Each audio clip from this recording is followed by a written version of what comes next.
Kings Canyon Sequoia National Park opens officially on May 28th, but there are 4 Saturdays in May before they open up. And before they open, there's no limit to how many people can hike the Paradise Valley Ray Lakes Loop Trail, which is one of the highlights of the John Muir Trail that's in Sequoia National Park. And you don't need reservations to visit until after May 28th. So I went on Gossamer Gear and I got the bear canister that they sell. This is the lightest bear canister out there. It's 1.5 pounds. Because at Sequoia, you're supposed to bring a bear canister. So I figure if I visit them for 1 or 2 or 3 weekends, I might as well just bring a bear canister in my car. If I need it, I have it. And so here it is. All right.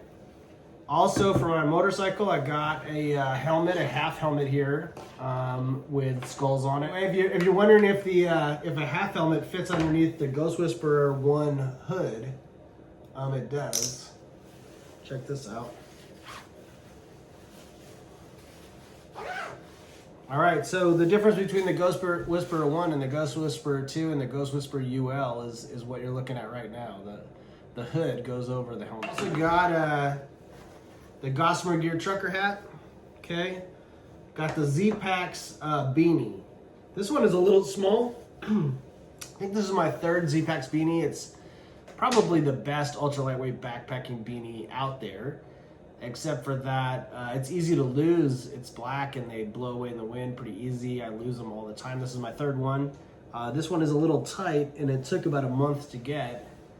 I also got the Gossamer Gear beanie.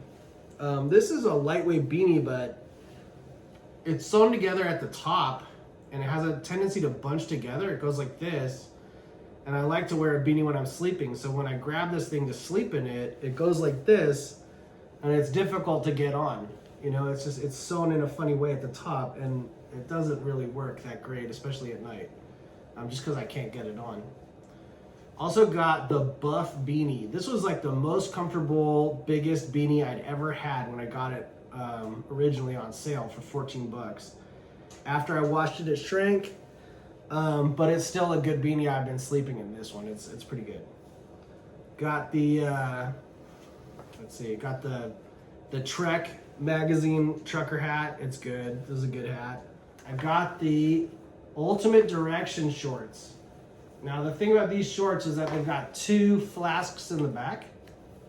All right. Okay, they got 2 of these. All right. Plus a phone pocket. All right.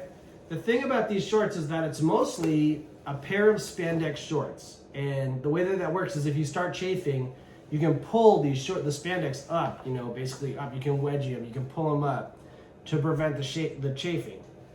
And they don't have a skirt covering it, but this material, the shorts, it's just super, super light, and it just covers up your spandex so that people don't see what you're doing. You know, you can ride these up, you can pull them up hard to prevent chafing, and then this kind of just covers it up and gives you some privacy. Got the Buff here. Now the idea with the Buff is that you cut it in half and end up with 2. So, you know, you can see how you put this thing on.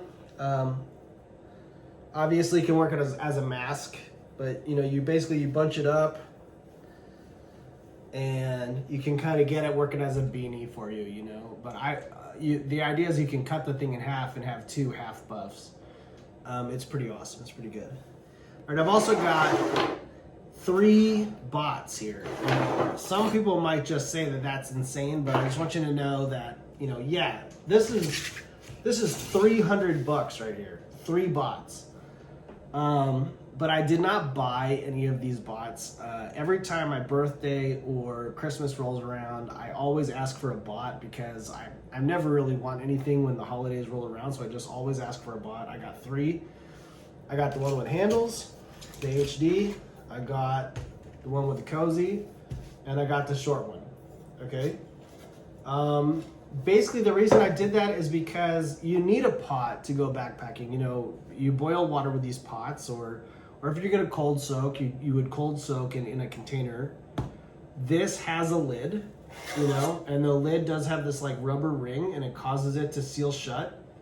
And you know, that just makes these pots a little bit different from the other guys. Normally, camping pots don't have a lid that shuts. So, you know, there's just a slight advantage to these bots over other pots, and that's why I got them. Now, inside of here, I've got the Trail Designs Tri Caldera Cone. If I open this up, you can see it there. Pull this out. All right. And then this takes a while to set up, but let me just kind of set it up here for you real quick.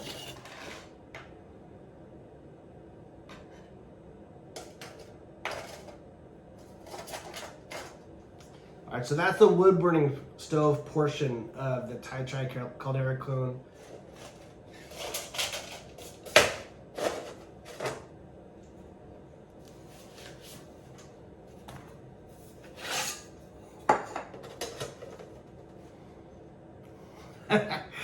All right, so this is like the ultimate setup right here. This Caldera Cone is just epic, and it controls the flame super awesome. You don't need to bring your fuel container. You know, you can just cook with wood. It's just totally awesome, and it's got a leave no trace setup. It's just totally amazing. Now I've got the windscreen on here for the MSR Pocket Rocket Deluxe. All right, with a rubber band. And now the Bot HD is held on with a rubber band. You can put it on top of there. All right. And now that is like the ultimate titanium setup, you know, to boil water. Now.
With the windscreen from Flat Cat Gear, what ends up happening is you can take this Simmering from Flat Cat Gear and add it to it, just like that.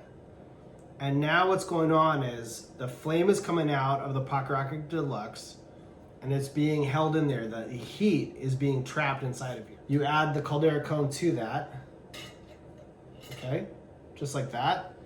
And now the heat is being gathered all the way around the food, and the flame isn't actually touching the food. And that can allow you to warm up your food without burning it. So this is Hykedelic 2.8 ounce DCF, Curve 30 from Light AF. It's got no front pocket, no side pockets.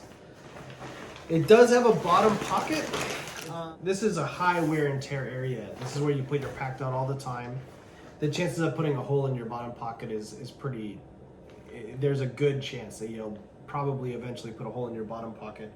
It really isn't the best place to put a pocket, but it is awesome to have. And so I just, you know, I wanted to have one and learn more about it and experiment with it, and that's why I have it on here.